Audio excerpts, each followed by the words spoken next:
នេះគឺជាសកម្មភាពរបស់សិស្សទាំងអស់ដែលគាត់បានធ្វើការគោរពទង់ជាតិនៅសាលាបឋមសិក្សាលោកអណ្ដូងចា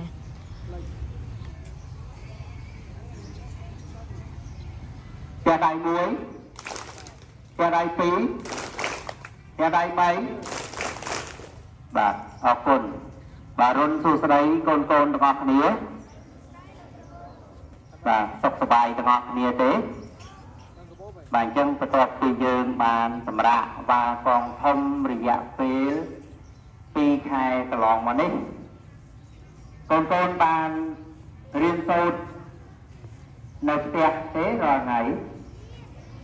បើកូនអានតវ៉ាកងហើយ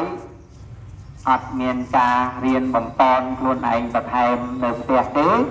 នោះកូននឹងភ្លេចអក្សរភ្លេចលេខទៅវិញអស់ហើយបាទចឹងបាទចូលរៀនគឺត្រូវតែរៀនបាទអត់អាចនៅចំអស់ចាំមួយសប្តាហ៍ទៀតចាំមកឲ្យអត់ទេបើគិតថាអញ្ចឹងណាចឹងសំពីអ្នកឡើងបាទ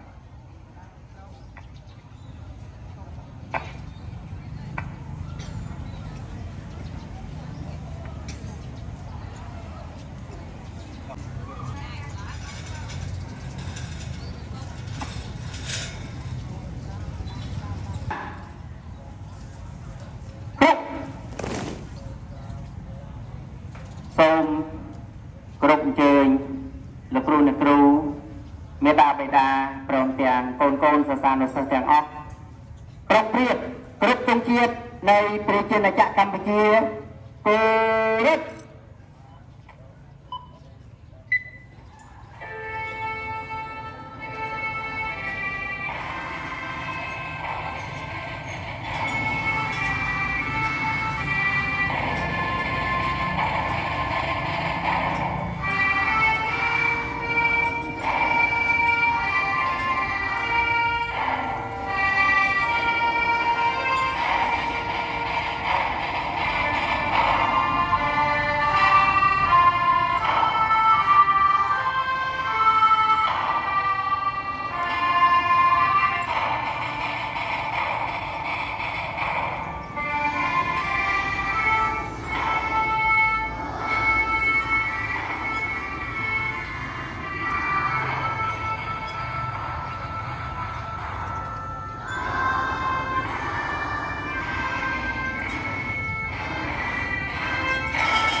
មុននឹងបបៃជួ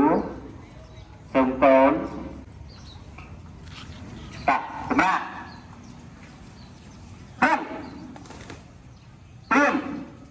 ផ្ទះដៃលើសកលផ្ទះ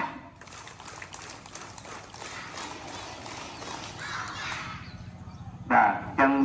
យើងចាំនេះគោលការណ៍លើសកលរបស់យើងមានប្រមាណ5ទី1ស្អាតទី2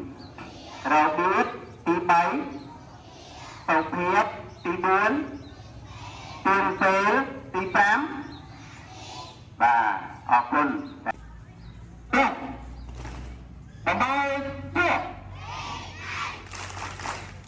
សម្រាប់ដើម្បីជួបត្រឡប់ក្រោយទៅ